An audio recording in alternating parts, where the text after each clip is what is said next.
بسم اللہ الرحمن الرحیم، الحمد للہ والصلاۃ علی اہلہا۔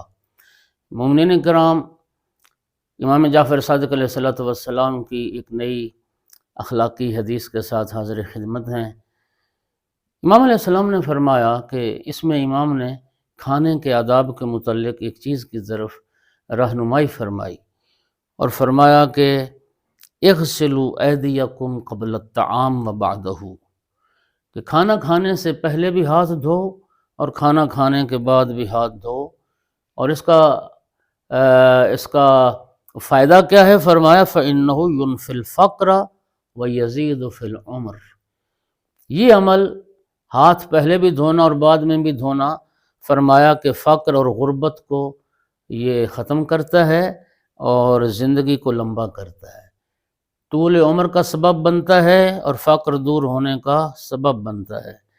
پھر ایک حدیث میں فرمایا کہ صرف ہاتھ نہیں دھو بلکہ وضو کرنا، اور ایک حدیث میں نہیں، متعدد احادیث ہیں کہ کھانے سے پہلے وضو کیا جائے۔ فرمایا الوضو قبل الطعام و بعدہ یذیبان الفقر۔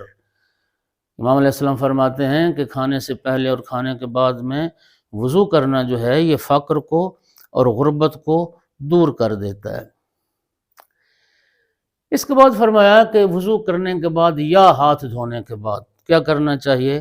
فرمایا اذا غسلت یدک للطعام فلا تمسح یدک بالمندیل، یہ مندیل۔ فرمایا جب تم کھانے کے لیے ہاتھ دھو تو اس کو پھر کپڑے سے، کاغذ سے، تولیے سے خشک نہ کرو۔ کیوں؟ فرمایا فإنه لا يزال البرکۃ فی الطعام ما دامت النداوۃ فی الید۔ فرمایا جب تک ہاتھوں میں تری رہے گی اس وقت تک کھانے میں برکت رہے گی۔ تو ہاتھ خشک کرنے سے امام علیہ السلام نے منع فرمایا ہے۔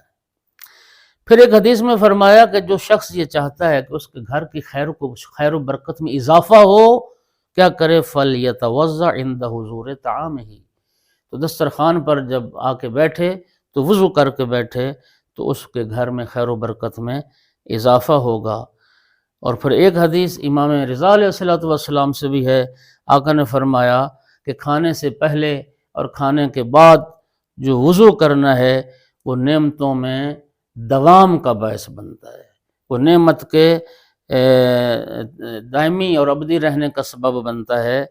اور پھر ایک حدیث میں امام علیہ السلام نے فرمایا کہ جو شخص کھانے سے پہلے اور کھانے کے بعد اپنے ہاتھ دھوتا ہے عاش فی سعۃ، اس کی زندگی آرام سے گزرے گی، سعت مالی ہوگی، تنگ دستی نہیں ہوگی، اور وسعت رزق اور نعمتوں کی فراوانی ہوگی۔ وَأُوفِیَ مِنْ بَلْوَى جَسَدِهِ، اور فرمایا کہ ہاتھ دھونے سے جو جسمانی بیماریاں ہیں ان سے اس کو شفا ملے گی اور وہ بیماریوں میں مبتلا نہیں ہوگا۔ اللہ پاک اس مختصر سے عمل کی پابندی کی توفیق عطا فرمائے۔ وآخر دعوانا ان الحمد للہ رب العالمین۔